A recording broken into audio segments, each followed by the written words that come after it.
Jako malý jsem pátral svět, nechápal slova častých vět.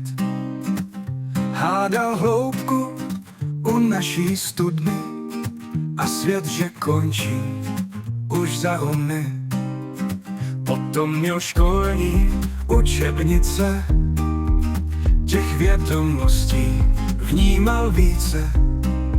Znal počty v plusu, v mínusu, celý kulatý svět na globusu.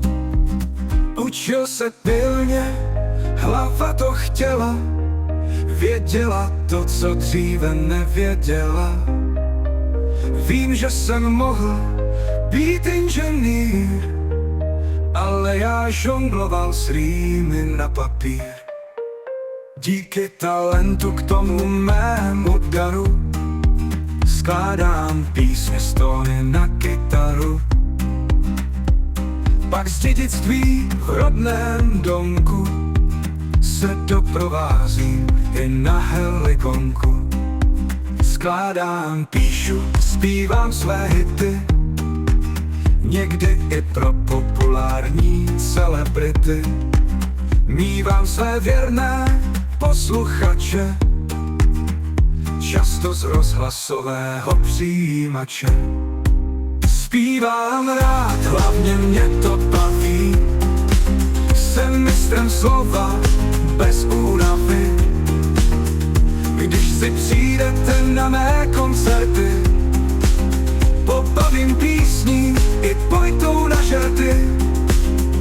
Někdy mi je víc, co povídám, na život se z výšky usmívám.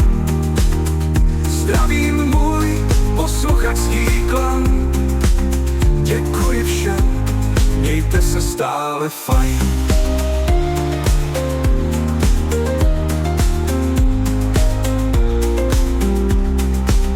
Zpívám rád, hlavně mě to baví, jsem mistrem slova bez únavy. Když si přijdete na mé koncerty, pobavím písní i pojtou na žerty. Někdy mi je víc, co povídám, na život se z výšky usmívám. Zdravím můj posluchačský klan, děkuji všem, mějte se stále fajn.